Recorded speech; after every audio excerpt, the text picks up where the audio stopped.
ॐ भूर्भुवः स्वः तत्सवितुर्वरेण्यं भर्गो देवस्य धीमहि धियो यो नः प्रचोदयात्.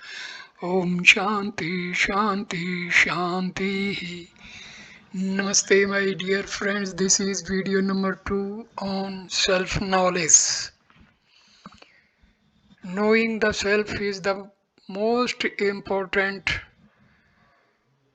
part of our life because knowing the self leads us to liberation. So this video starts with the knower of Brahma becomes Brahma itself. Having become Brahma while yet alive, he is freed from the round of birth and death. Knowledge of Brahma alone is the means of emancipation or moksha. Chapter 2, Hinduism. Hindu is one who lives in Hindustan. This is one kind of definition. A Hindu is one who believes in Sanatana Dharma, who believes in the theory of transmigration, immortality of soul, the teachings of Vedas, and the Varnasrama Dharma. The common religious book for the Hindus is the Gita, and the common mantra is Gayatri. The common name of God is Brahma, Paramatma, Bhagwan or Ishvara. Strictly speaking, Hinduism is Arya Dharma or Manava Dharma. Hinduism is the source for all religions. Lord Buddha, who was born and bred up in Hindu religion, made some changes here and there and brought forth a new religion, Buddhism, to suit the temperament and stage of evolution of the people who lived in his time. Buddhism is only an offshoot of Hinduism. Lord Jesus, who made tapas in Kashmir and Banaras, imbibed the teachings and principles of Hinduism and brought forth a religion to suit the fishermen of Palestine. Mahavira made some changes here and there and brought forth a religion, Jainism, which is only an offshoot of Buddhism. Zoroastrianism and Christianity and all isms are all really offshoots of Hinduism only. Hinduism is more a philosophy than a religion. It is like an ocean, just as all rivers join the ocean, so also all religions join Hinduism. All religions have come out of Hinduism. Any kind of man with any kind of temperament, with any kind of capacity, can find out his easy path for salvation in Hinduism. There are so many roads in Hinduism to take any kind of man to the goal. That is the beauty of Hinduism. The teachings of rishis of yore do not pertain to Hindus alone. They are often all embracing universal nature. They are meant for the people of the whole world. The Gita and the Upanishads are books for the people of the whole world. Hindu religious books contain philosophy, rituals, and myths. These three things are necessary. The object of myth and legend in the Vedas is merely to lure the mind to the truths of religion. The ancient Indian sages introduced the myth and legend in order to inculcate the principles of ethics or the tenets of religion in the people. You will have to dive deep and separate the pearls of truth and wisdom from the cells in which they are embedded. It is the superficial observer only who makes thoughtless remarks and unwise and unjust criticism when he comes across myths and legends. If you change your angle of vision, every worldly work will become a yogic activity. A poor man also can reach the goal through service and devotion. Money is not necessary for him. Hindu philosophy is all embracing. Even a squanger can attain moksha while doing his usual work with niskamya bhava. The wise rishis of yore have chalked out different paths for different types of persons according to taste, temperament, and capacity. Proper understanding of Vedanta and its principles and practice of Vedanta in daily life is sure to bring peace, solace, and happiness to a world distracted by war, communal strifes, petty quarrels, and religious fights. True religion. Religion is real spiritual life in the soul. Religion and life are not two but one. The word religion comes from Latin root re, back, ligere, to bind. The mind, which is wandering in the sensual objects of this world, is fixed to the soul, the original source or abode. Without religion, there cannot be any real life. Let us talk of religion less, practice more. Religion is eternal life in the immortal soul. Religion is perfection or harmony. Religion is oneness or unity. Religion is above mind and senses. Religion is above ceremonials and ritualisms. Religion is union with God. Religion is the attainment of divine consciousness or divine wisdom. Religion is freedom from ignorance, illusion, doubt, fear, grief, and delusion. Religion is a call to action in the Adhyatmic field for fighting the battle of righteousness and establishing the ancient dharmas which elevate the soul and confirm Shreyas or moksha or eternal bliss. Religion is a faith for knowing God and worshipping Him. It is not a matter for discussion at a club table. It is the realization of the true self.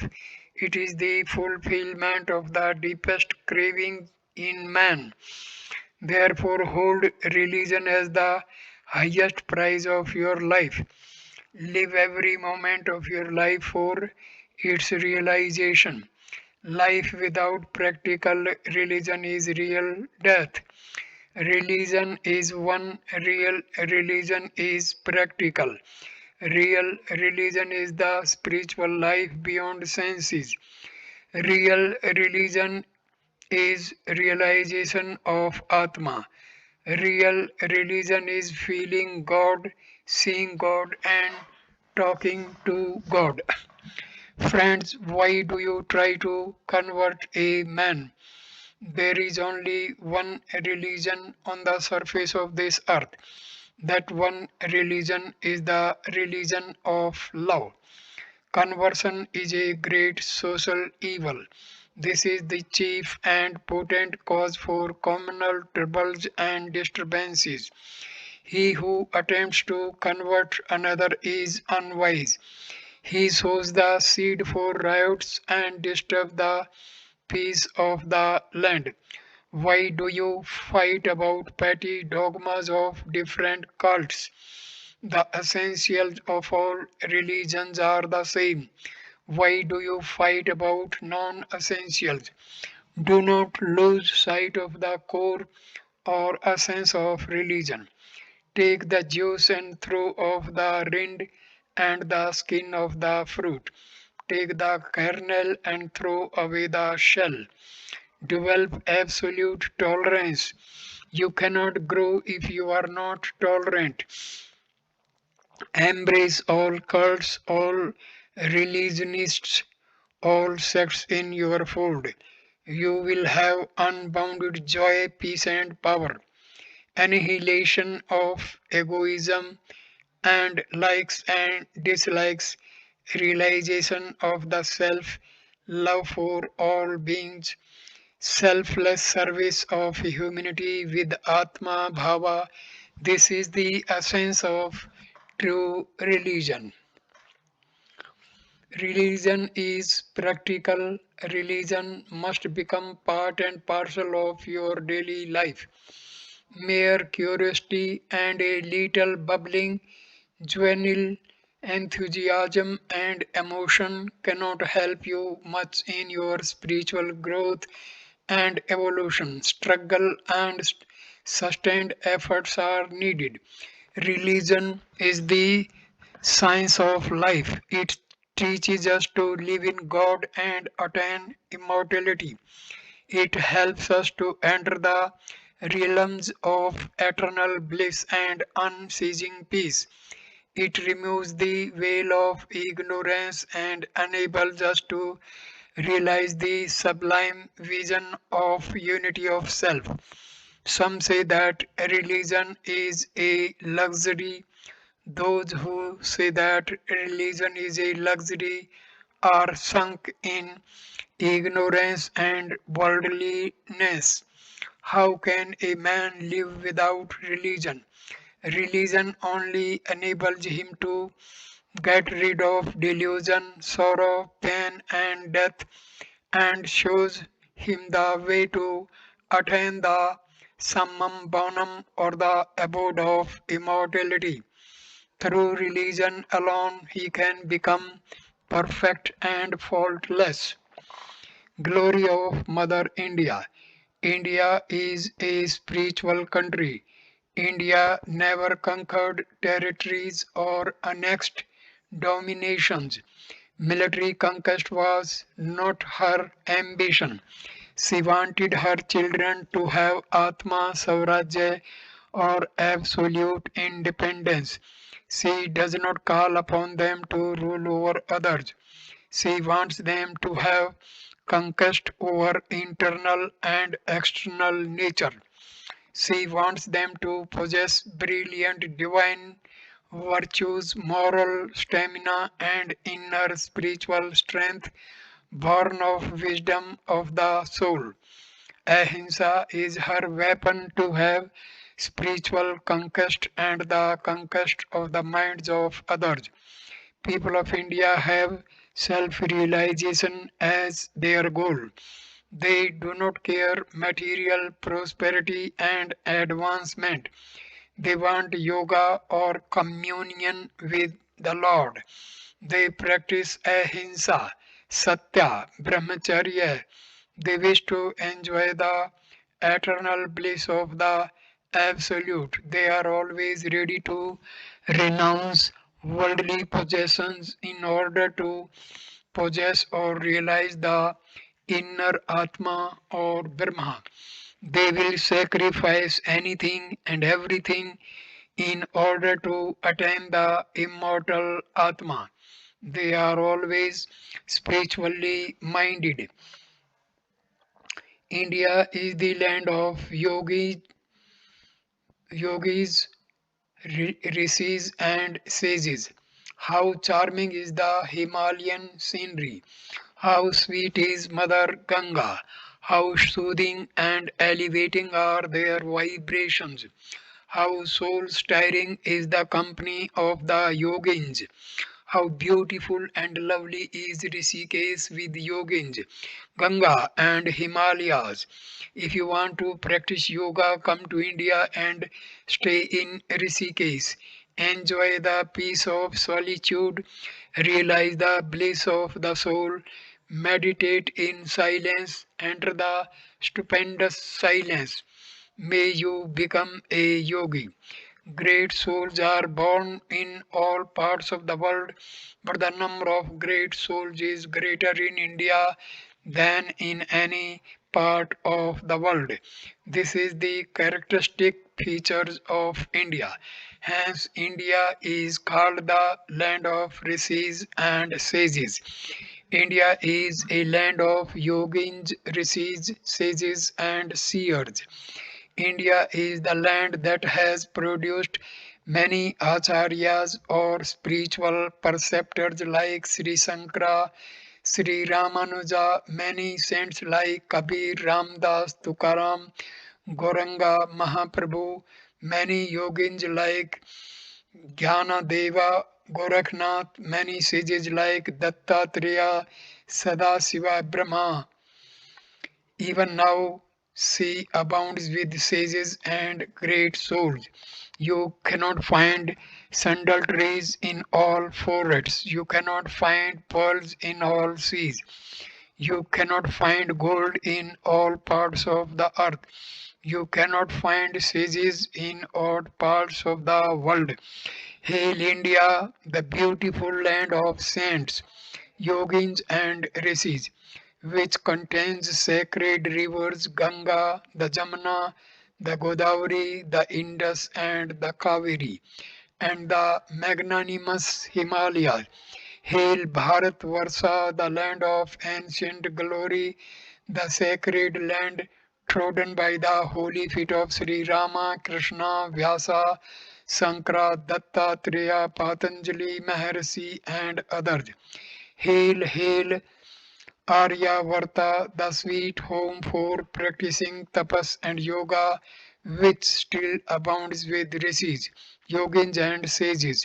Hail, motherland, the land of gods and Jivan Muktas, which contains beautiful forest and solitary retreats like Nimsar, Jhusi, Uttarkasi, Rishikesh, etc., and sacred place like Kurukshetra, wherein Lord Krishna gave once his dynamic message to his beloved disciple Arjuna through the immortal song of the Gita. May God bless thy children and give them right understanding, knowledge of the self and spiritual strength to serve thee and raise thy banner high. Nazism, fascism, Bolshevism, and all isms will fail to bring peace to man. It is only the Sadhuism or Rishiism or Upanishadism of sacred India that can give everlasting peace to man. What is sadhuism? Sadhuism is to practice self restraint and to live in God. What is Rishiism? Rishiism is to attain immortality through purity, selfless service, cosmic love, devotion, and meditation. What is Upanishadism? Upanishadism is to have the knowledge of the self or the Brahma of the Upanishads through self analysis, inquiry, hearing of the Shrutis, reflection, and meditation on the self, which is self luminous, all pervading, indivisible, timeless, speechless, and deathless. Swaraj for India or any other nation can only be achieved if political activities go hand in hand with spiritual practice. The workers should regard that every action is yoga and an offering unto the Lord. They should be free from selfishness, greed, lust, and hatred, and possess truthfulness. forbearance, self-restraint, cosmic love, large-heartedness, coupled with broad tolerance and strong conviction in the existence of God. India is a sacred land with several holy rivers and powerful spiritual vibrations. The Hoxie Himalayas attract the people of the whole world. It is a land peculiarly suitable for divine contemplation and yogic practices. Every country has its own special attractive features. India is a land of yogins and sages. This is the special attractive feature of India. This is the reason why people from America, England, and all parts of the world come to India for the practice of yoga. Glory to India, glory to the rishis and sages. India is the best of all lands. Ganga is the best of all rivers. Himalayas are the best of all mountains. Truthfulness is the best of all virtues. A realized Guru is the best of all men. Atman is the best of all beloved things. Therefore, live in India on the banks of the Ganga, speak the truth, seek refuge under a realized Guru and realize the Atma and be free. Self knowledge, chapter 3, Guru and disciple. Necessity for a Guru. Knowledge of the self can be attained only by the grace of the Guru or the spiritual preceptor. The knowledge is transmitted from the preceptor to disciple. You can know the unknowable Brahma by purifying your mind by serving a Guru who is a Brahmanista established in truth, by getting lessons from him and by meditation. A medical student is in urgent need of a professor of medicine. A junior vakil needs the help of a senior advocate for his guidance. A junior cook needs the help of a senior cook. When such is the case with the worldly matters, what to speak of adhyatmic spiritual subjects which deal with hidden subtle Atma. The help of a Guru who has realized the self is imperatively necessary for the aspirant for his guidance. Otherwise, he will be groping in the thick forest of darkness of ignorance. The aspirant gets obstacles or impediments, dangers, snares, pitfalls on the spiritual path. He will have to be very careful in sadhana also. A guru who has already trodden the path and reached the goal is very necessary to guide him. Young aspirants should always live under the guidance of a perfect guru for some years. They should be under subjection. They should learn perfect obedience and humility. If they have their own ways, they become arrogant and conceited.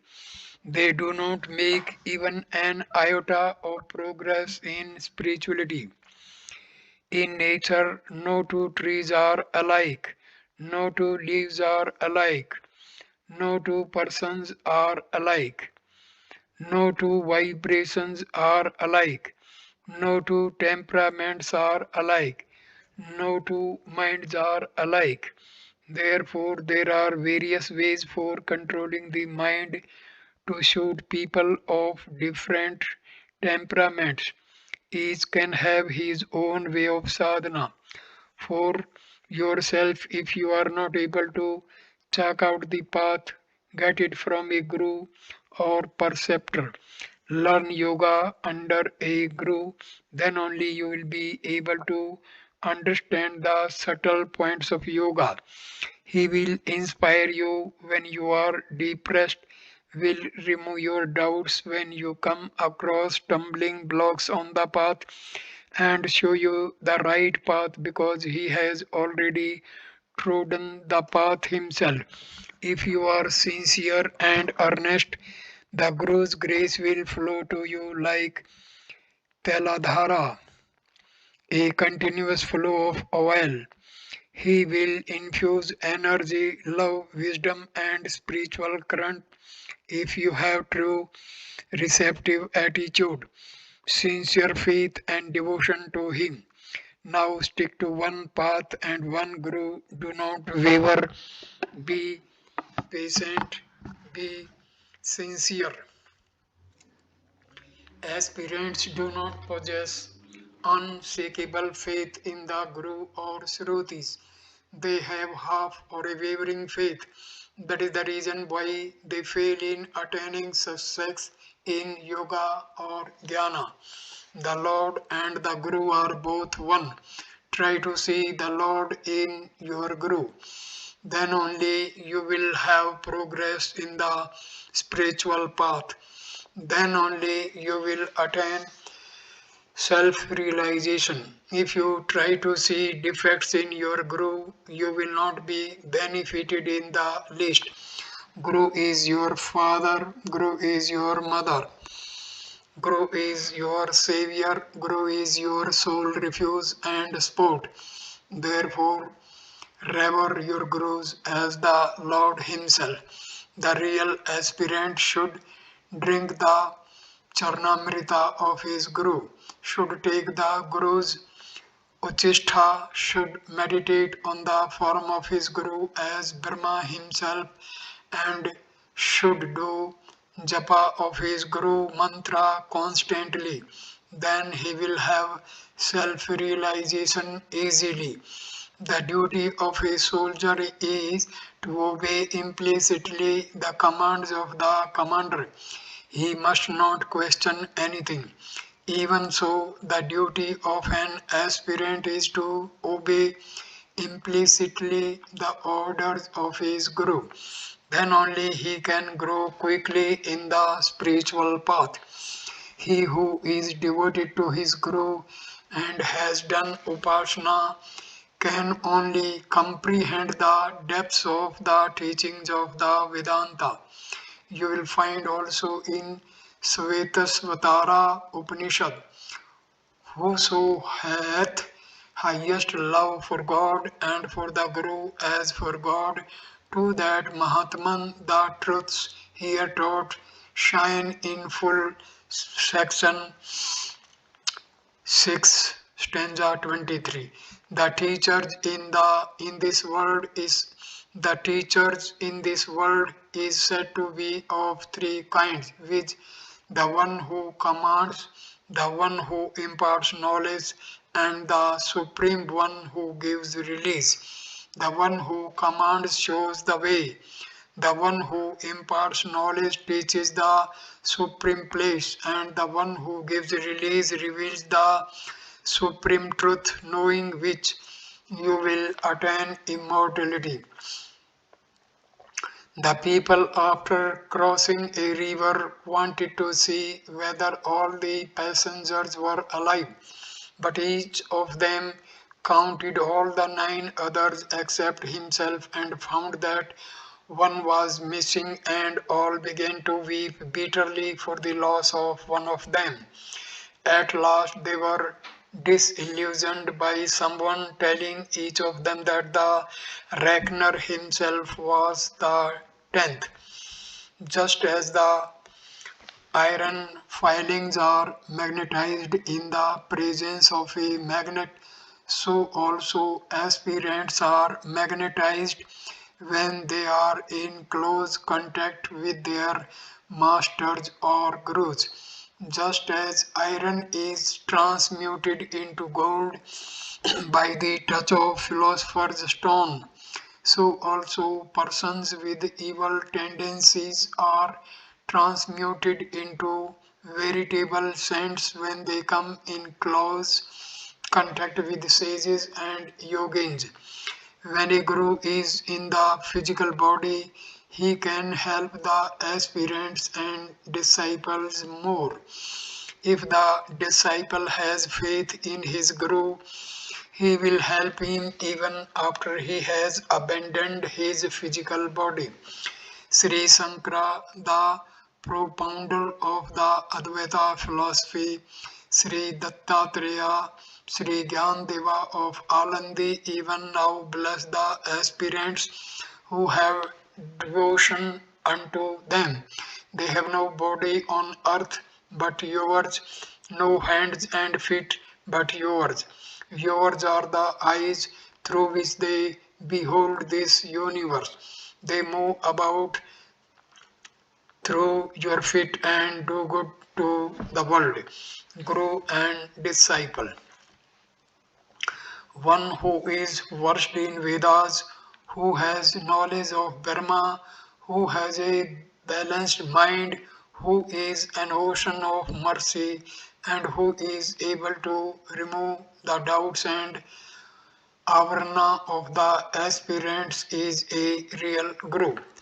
A true Satguru is absolutely free from passion, anger, selfishness, greed, hatred, and egoism. He is beyond worldly temptations. He is able to remove the ignorance of people.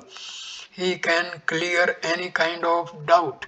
He can give practical, easy lessons to control the mind and senses. His instructions are very impressive. Even an arrogant, proud man bends his head before him. He is able to take the students to the door of moksha. He can remove the obstacles, pitfalls, and snares on the path. He is versed in the Vedas. He is sinless. He is an ocean of mercy. He is a friend to all. There are some sattvic souls in these days, but sages who have Brahmic experiences are very rare. These sattvic souls have no direct experience and they are mistaken for liberated sages. Even sattvic aspirants who are treading the path of truth, who possess virtuous qualities, must be adored. Such aspirants also are very rare. Some sattvic souls pose for Jivan Muktas. This is deplorable. Their disciples begin to worship them. Gradually they get a downfall by becoming a slave to respect, honor, and worship. Maya havocs in a variety of ways. It is very difficult to understand her ways and operations.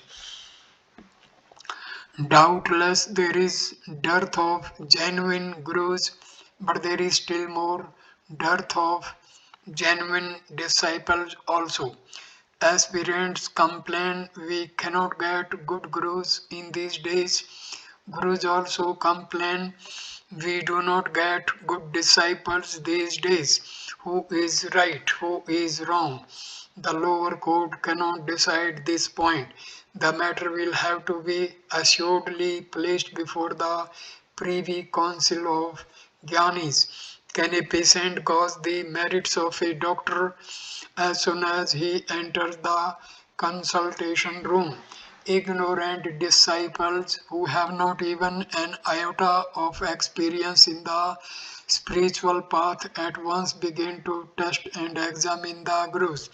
They make serious remarks, some hasty, wrong conclusions, and inferences from external appearances and ways of living. Paramhansas have different mysterious ways of living. Even though you live with them shoulder to shoulder for 12 years, you can hardly understand their hearts and depth of knowledge. Jnana and spiritual experiences are quite internal states. Foolish chelas run from one guru to another guru. Pitiable is their lot. Do not dig here and there shallow pits for getting water. The pits will dry soon. Make a very deep pit in one place. Centralize all your efforts here. You will get good water throughout the year. Even so, try to imbibe thoroughly the spiritual teaching from one preceptor alone. Drink deep from one man. Sit at his feet for some years. There is no use of wandering from one man to another man out of curiosity, losing faith in a short time. Do not have the ever changing mind of a prostitute. With the help of one light, you can light up several other lights.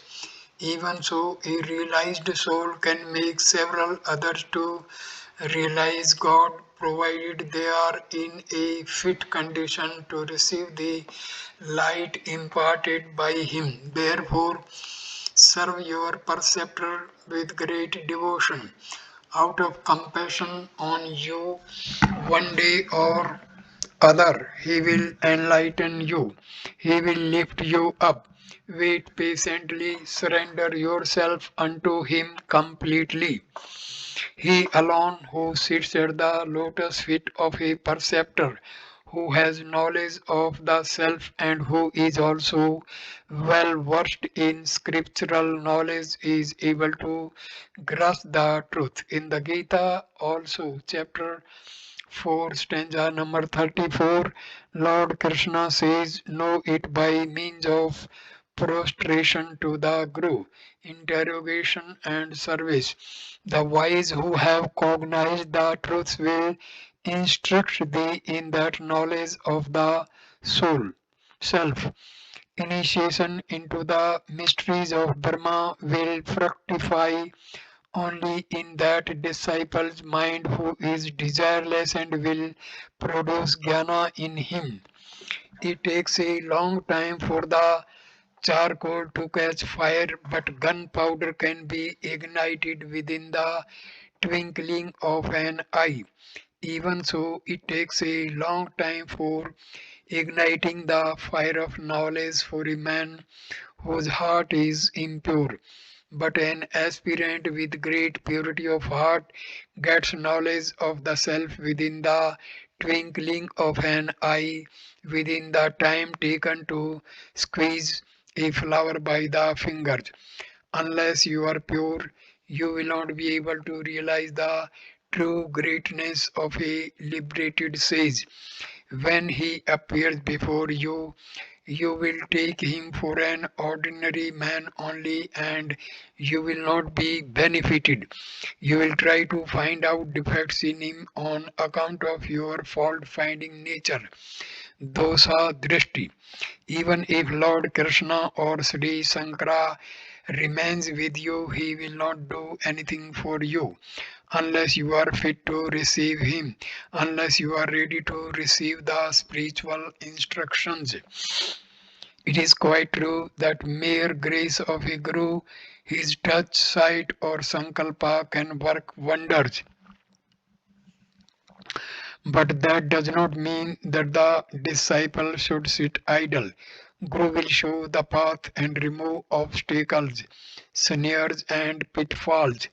The student will have to place his feet on the rungs of the ladder of yoga. The Gita says, Udharet Atmana Atmanam Na Atmanam Avsadayat. Let him raise the self by self, let him not lower himself. Chapter 6, stanza 5. Guru's grace is needed by the disciple. This does not mean that the disciple should sit idle and expect a miracle from the Guru to push him directly into Samadhi. The Guru cannot do sadhana for the student. He can guide the student, clear his doubts, pave the way, remove snares, pitfalls, and obstacles, and throw light on the path. The disciple himself will have to place each foot step in the spiritual path. He himself will have to place his step on each rung of the ladder of yoga. You will have to place each step yourself in the spiritual path or rung of the ladder of yoga. No miracle will happen to push you into nirvikalpa samadhi. Teachers can inspire you and remove your doubts and pitfalls. Introspect, find out weaknesses and remove them. Be regular in your meditation. You will reach the goal quickly. Realization cannot come to the student as a miracle done by the guru. Lord Buddha, Lord Jesus, Rama Tirtha have all done spiritual sadhana. Lord Krishna prescribes Vairagya Abhyasa, dispassion and practice. He did not say to Arjuna, I will give you mukti directly. When there is intense urge from within to take the definite steps in the spiritual path, you will have to take recourse to rigorous sadhana, but the sadhana must be well regulated and gradual. There must be ladder-like ascent like the rise of temperature in typhoid fever. You must place your footstep in the yoga ladder just as you place your footstep in the staircase. Distance has nothing to do between a master and a disciple. It is the nearness of the heart that counts. There must be perfect unity between the guru and the chela.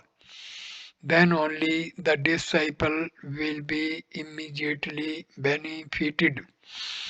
The sun is at a very long distance, and yet the lotus rejoices in the morning as soon as it beholds the sun. The moon is at a very long distance, and yet the lady of the lake bursts into joy when it sees the moon. The clouds are at a long distance, and yet the peacock dances in joy when it sees the clouds. Even so, friends may be separated by a long distance, and yet they can be well united in blood, well united in bonds of friendship and love. Distance is no bar. Gurus and disciples may live in distant places, and yet the gurus may help their disciples by their strong spiritual throughout currents. This is a strange world. We have to learn many lessons. Even the disciple who was devoted to his guru tries to destroy his own beloved master at a later time. Many obstacles will come for the growing aspirant only at every step. These will develop his soul force, inner strength, and power of endurance. The aspirant will have to show his strength when he is placed in adverse condition. He should think and feel that nothing has happened. If you have no guru, take God, Lord Krishna, Lord Shiva or Rama as your guru. Pray to him, meditate on him, sing his name, remember him. He will send you a suitable guru. A personal guru is necessary in the beginning. He, the Guru of Gurus, alone can show you the path to attain God and obviate the snares and pitfalls on the path. Qualifications of aspirants. Who is a qualified person for attaining immortality? That man who has shaken off earthly impurities, who has removed worldliness and all sorts of worldly attachments, is fit to tread the path of yoga. He must have purity of nature and cleanliness of life also. A man who has removed his sins by lot of tapascharya, who is calm, shanta, and free from attachment, vita raga purusha, and who longs for liberation from samsara, wheel of birth and death, is only entitled to read books on Vedanta and other Atmajnana books.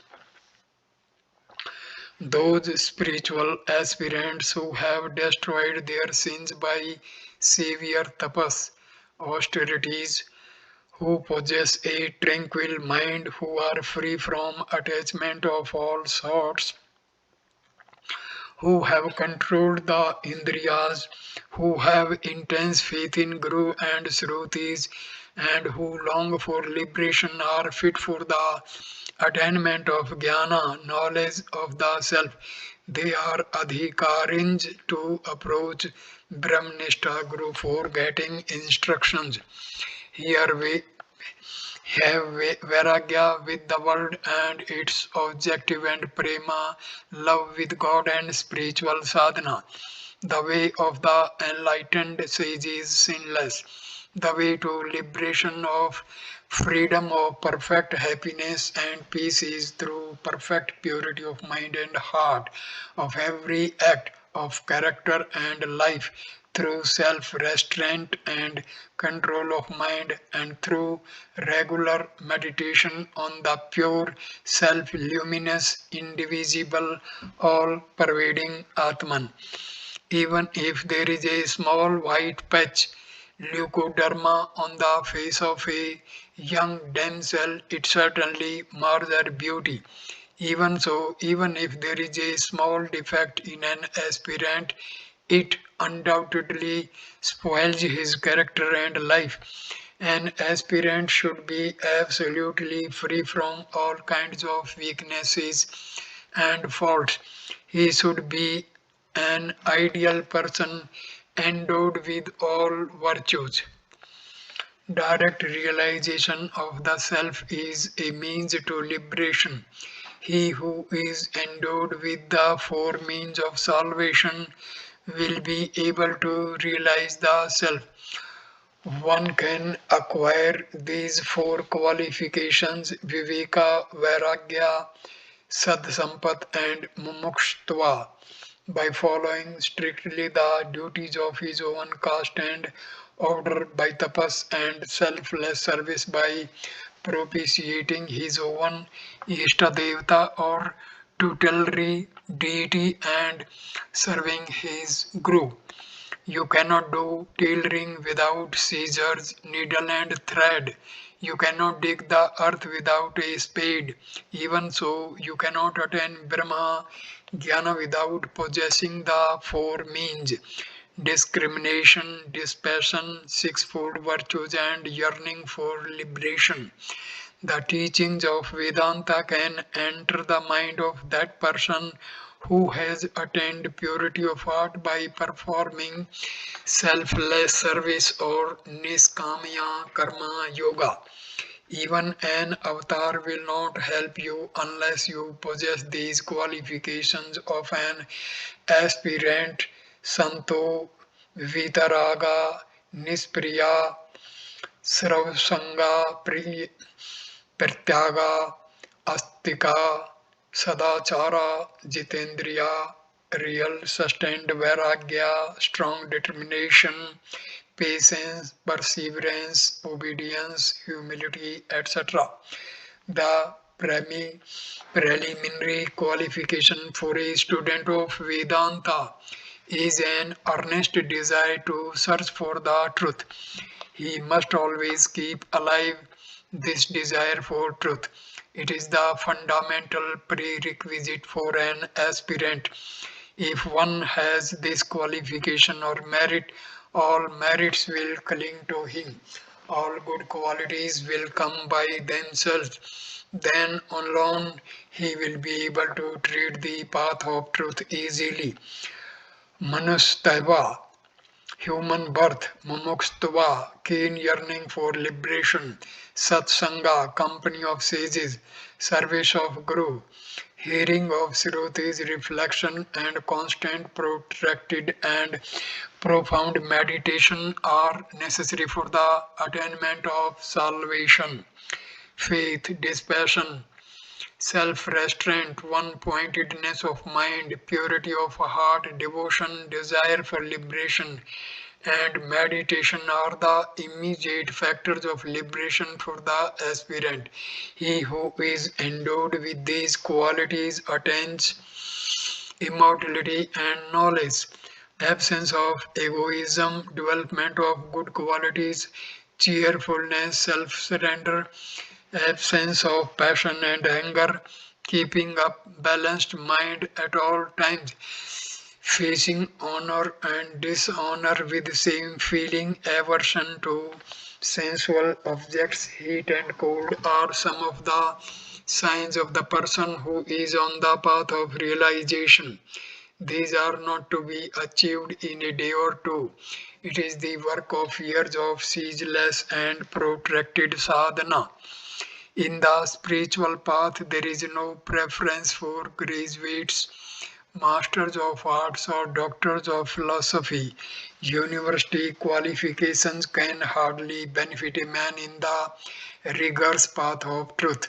He who is endowed with dispassion, discrimination, humility, devotion, and power of endurance, who has subdued his mind and senses, is a qualified person for this path.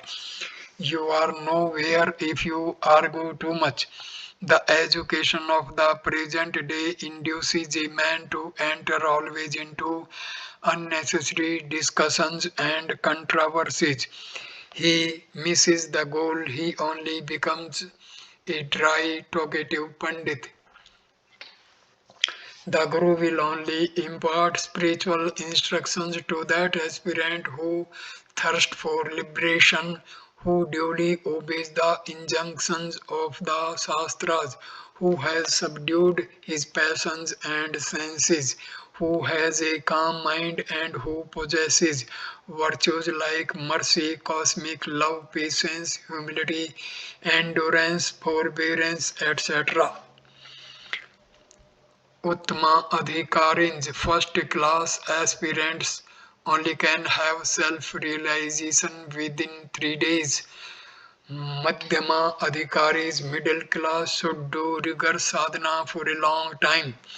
An aspirant should be firm as the meru, free as the ether, fragrant as the jasmine, broad as the sky, forbearing as the earth, forgiving as the parents, radiant as the sun, fearless as the lion, generous as Ranti Deva.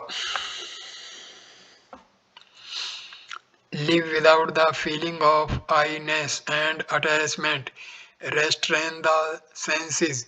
Observe the rules of right conduct. Get purity of the heart. Hear the truth. Abide in the self. Be happy. A selfish man is unrighteous. Attachment and sense of separateness are present in him to a remarkable degree. He cannot develop those qualities which yoga needs. A desire to become a yogi and to learn yoga can only arise in a man who is free from selfishness, who is righteous, and who has religious disposition. Selfishness constricts the heart and forces a man to do injury to others and to get hold of the property of others by foul means.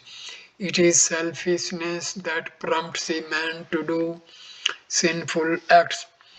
Austerity, study of religious books, and japa of mantra Devotion to the Lord and surrender to God constitute Kriya Yoga or action according to Patanjali Maharishi.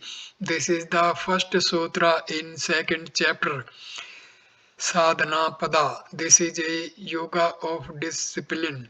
The practice of Kriya Yoga prepares the yogic student for entering into Samadhi or superconscious state. It purifies the heart and thins out the five afflictions, avidya, asmita, raga, dvesha, and abhinvesha.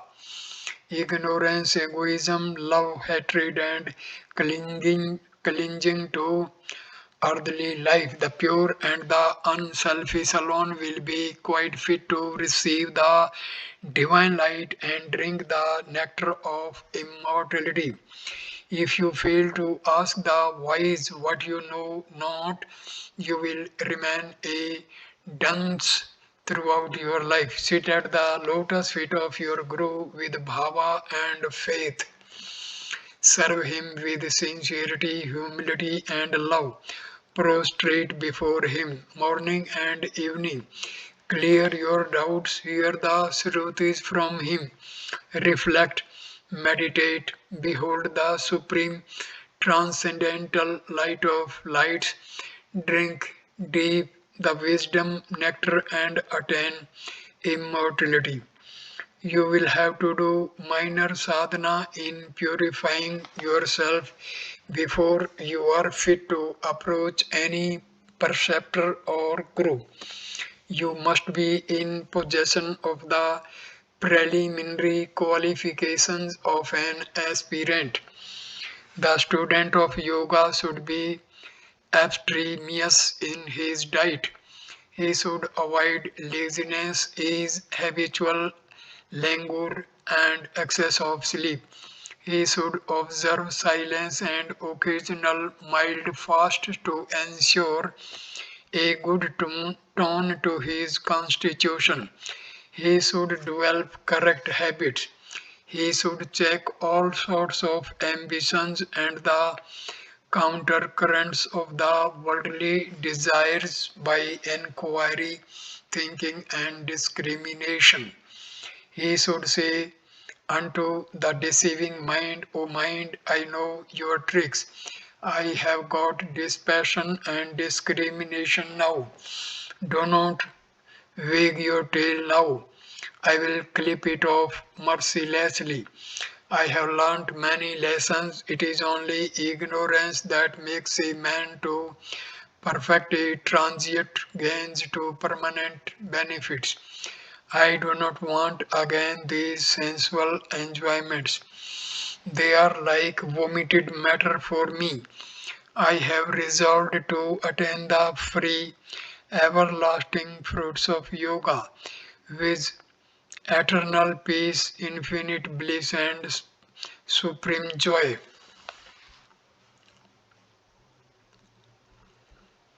If you remove a fish out of water and place it on the shore, it will flutter about in intense agony. It will be thirsting for re entry into the water. If you keep a boy in the cold water of the Ganga for a short time, he will be in a greatly agitated condition. He will shriek and yell out. He will be eager to come out of water. When the house of a man has got fire, the owner of the house runs immediately to the municipal office to get the fire brigade for extinguishing the fire. He takes immediate steps. Similarly, you should have earnestness and desire for liberation. Abandon the idea of becoming a yogi within a few months. Practice it takes years and years of sincere sadhana, practice of brahmacharya and ahimsa. You have to labor hard for many years to become a graduate and to earn even a small salary. How much more difficult it will be to become a yogi and to attain immortality. O aspirants, have the strong determination. I will realize God now or I will die. Do not say I will realize in my next birth. I will take a cudgel to beat you. I will become very angry. You can realize in this very second if you thirst for God and God alone and do sincere intense sadhana. Sanchita, Purusartha and Prarabdha karmas. Tarkas, quiver and case in which arrows are accumulated represents or Sanchita karmas. The arrow that is ready for shooting represents our agami karma, and the arrow which has left the bow which cannot return and which must hit the target represents prarabdha karma. The storeroom in the sanchita. The articles that are put in the shop for sale are prarabdha. The daily sale proceeds are the agami. Sanchita karmas are the accumulated works. Prarabdha karmas are ripe of fructiferous actions. Kiryamana agami karmas are current works. The big storehouse for paddy represents Sanchita Karma, the paddy that has been taken out separately for the use of the current year corresponds to the Prarabdha, and the paddy that is growing in the fields in the current year represents Agami Karma or Kriyamana. Sanchita karmas are destroyed by Brahmajnana. One should enjoy the prarabdha anyhow, Vyavaharik drishti only. Kriyamana karmas are no actions as the Jnani has Akarta and Sakshi Bhava. God and Purusartha are synonymous terms. They are two names for one thing. In Mahabharata, you will find that exertion, Purusartha, and Prarabdha combined bring about fruits. If you are ailing, you must do Purusartha. You must take medicine. You leave the results to Prarabdha. Throughout Yoga, Vasishtha ji recommends Purusartha only to Sri Rama. Markandeya through Purusartha alone conquered death. Man is doubtless the master of his own destiny. Purusartha can do and undo things. Markandeya changed his destiny through his tapas. Fatalism will produce abnormal inertia. God helps those who help themselves. Be up and doing. Man is the master of his destiny. Prarabdha is the result of your own thoughts and actions. Change your mode of thinking. Think I am the immortal self. The immortal self you will become. As you think, you so become. This is the immutable law. You have now the habit of thinking I am body, I am mind, I am prana, I am indriya or sense. Change your present habit of thinking and think I am Brahma, I am the all pervading intelligence. You will conquer your destiny. If you are in the habit of writing in a slanting manner, you can change your habit and can write in a vertical manner. Even so, you can change your habit of thinking. Conquest of habit is conquest of destiny.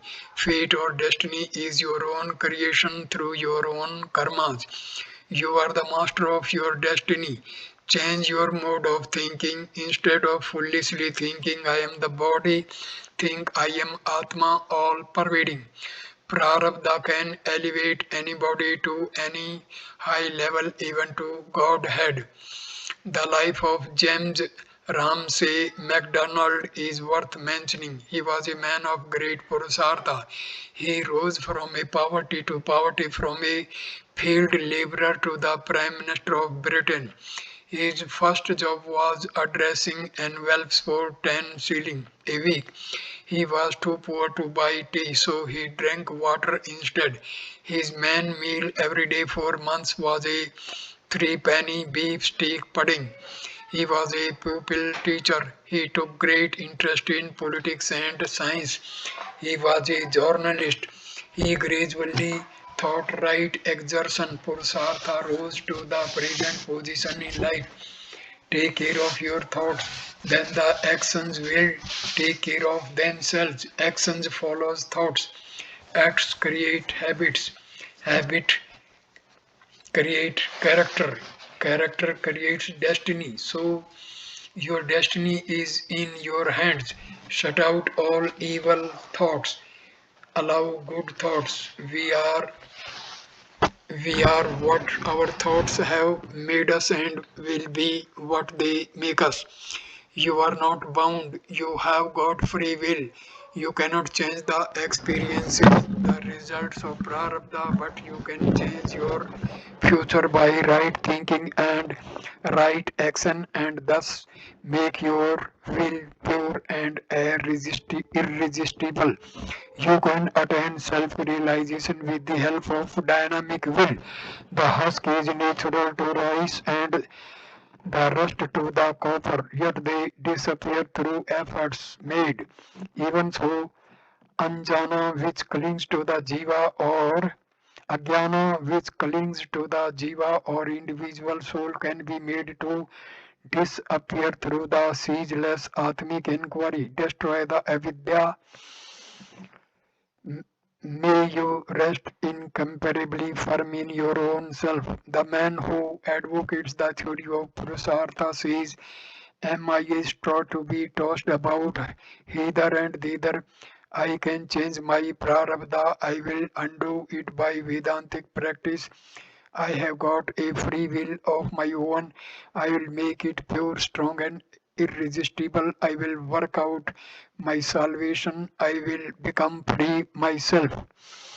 Another philosopher says everything is pre-arranged in the grand plan or grand scheme.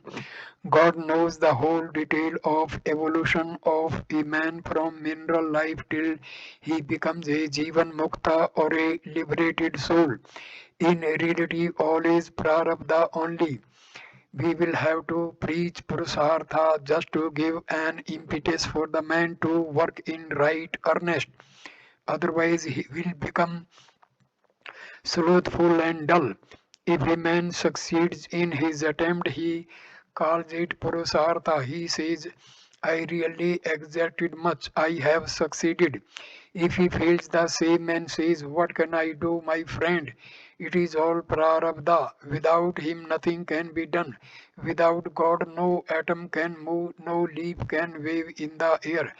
Prarabdha is only Purusartha of previous birth. What is destiny after all? It is one's own makeup. You have created certain things, you can destroy them or undo things also. You are thinking in one way, I am Mr. So and so, I am Brahmin, I am a doctor, I am fatty, I am a householder. This is Prarabdha. You can change this particular mode of thinking. Think I am Brahma, I am omnipotent, I am a witness or a Sakshi. I am God. I am neither the body nor the mind. I am all pervading truth or pure consciousness. This is Purusartha. You have got a particular way of writing in a vertical manner. This is Prarabdha. You can change that writing into a slanting way. This is Purusartha. You sow an action and reap a tendency. You sow a tendency and reap a habit. You sow a habit and reap your character. You sow your character and reap your destiny. Therefore, destiny is of your own creation. If you change your habits, you can become master of your destiny. God never punishes nor gives rewards. He is not sitting with a rod to chastise people. Life is governed by fundamental divine laws. The laws operate, the law operates and man reaps the fruits of his actions. No one can remain quiet even for a second. No one can become a fatalist. There is an urge or stimulus from within to work. That is the reason why the Gita says, nor can anyone, even for an instant, remain really actionless, for helplessly is everyone driven to action by the qualities born of nature. The theory of Prarabdha cannot make anyone a fatalist. Lead a life outside your bodies, stand aside and watch the activities of the mind and body. Be a Sakshi or a Drishta like the umpire in a football match. This is Jnana. Train the physical body to obey you at all times. Keep it strong and healthy. Do not become a foolish Mayavadin. Understand Mayavada properly. Do not have moha for the body.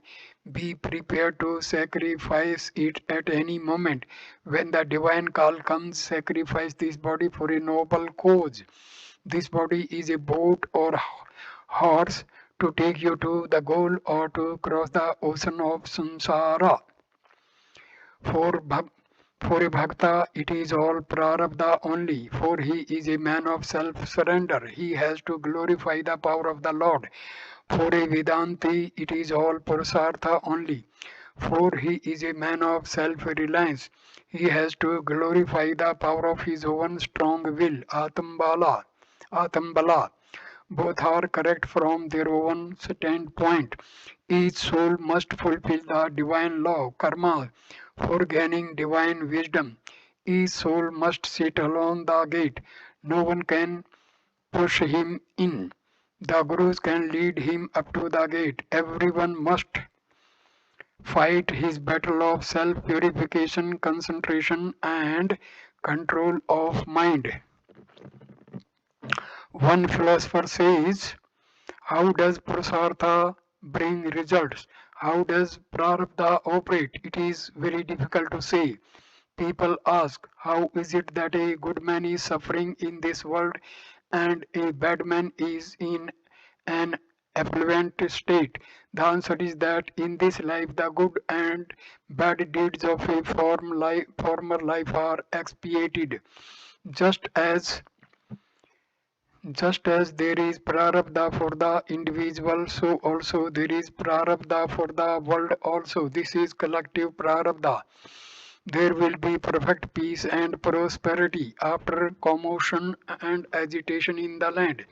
You are not in a position to analyze the acts of nature because you have no knowledge of the laws of nature. When there is increase of population in the land, when the products cannot meet with the requirements of the people, the divine Shakti removes the extra population through famine, epidemics, pestilence, earthquake, volcanic eruption, and war. I conclude this video at this stage. Next video number 3 on self-knowledge. We'll start chapter 4, God and Avatara, Saguna and Nirguna aspects of God. Thank you for watching this video. Namaste, my dear friends. Thank you.